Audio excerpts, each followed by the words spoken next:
যেমন যা লাগবে নিয়ে নিও। ধন্যবাদ মহারাজ, আপনি মহান। আচ্ছা মন্ত্রী মশাই, গুড় কিনতে কি সত্যিই তেমন কোনো খরচ হচ্ছে নাকি সেটাও দয়ার দান? মুখ সামলে কথা বলো গোপাল। গোপাল, তুমি সবসময় মন্ত্রীর পেছনে লেগো না তো। একটা ভালো কাজ করছে তাতেও তোমার পেছনে লাগা চাই।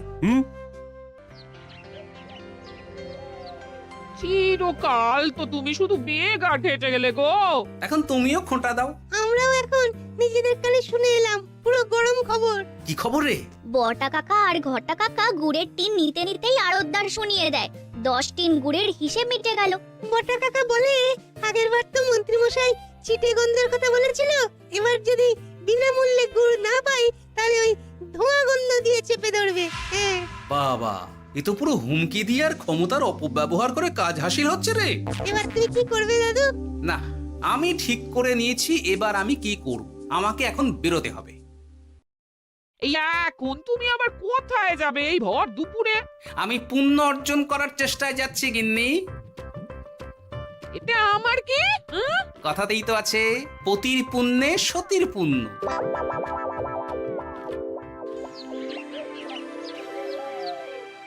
মহারাজ, মন্ত্রীমশাই আমার চোখ খুলে দিয়েছে, তাই আমি ঠিক করেছি পশ্চিমের গ্রামে গুড় জল খাওয়াবো। এই তো, এটা ভেবে আমি খুব খুশি হয়েছি যে গোপাল তুমি নিজের ভুল নিজেই বুঝতে পেরেছো। কিন্তু তার জন্য এবার মহারাজ আপনার সাহায্য চাই। কিরকম সাহায্য? যেহেতু এই রকম আগে হয়নি, তাই মহারাজ আপনিও আমার সঙ্গে থাকবেন।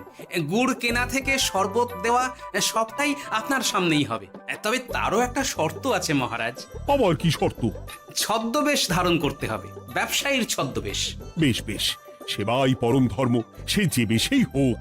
তাহলে আজ বিকেলে গুড় কেনা দিয়েই শুরু হোক যাত্রা।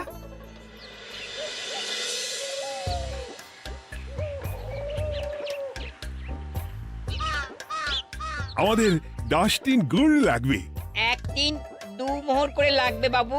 বলি, চিটে গন্ধ ধরা গুড়েরই যদি এত দাম হয়, তবে ধোঁয়া গন্ধে উঠলে কি হবে? এ কি আপনারাও কি মন্ত্রী মশাইয়ের লোক আছেন নাকি? আপনি কোন মন্ত্রীর কথা বলছেন? যে মন্ত্রী আপনার কাছ থেকে বিনামূল্যে। ইয়ে না মানে এবার পুরো কথা খুলে বলবে নাকি মারধর ধোলাই দিয়ে বলাতে হবে? বলো বলো, কি ব্যাপার? মন্ত্রী মশাই আমাকে ভয় দেখিয়ে 10 টিন গুড় নিয়ে গেছেন। এরপরে যদি আপনারাও আমাকে ভয় দেখান আর গুড় তুলে নিয়ে চলে যান, তাহলে আমাকে ব্যবসা তুলে দিয়ে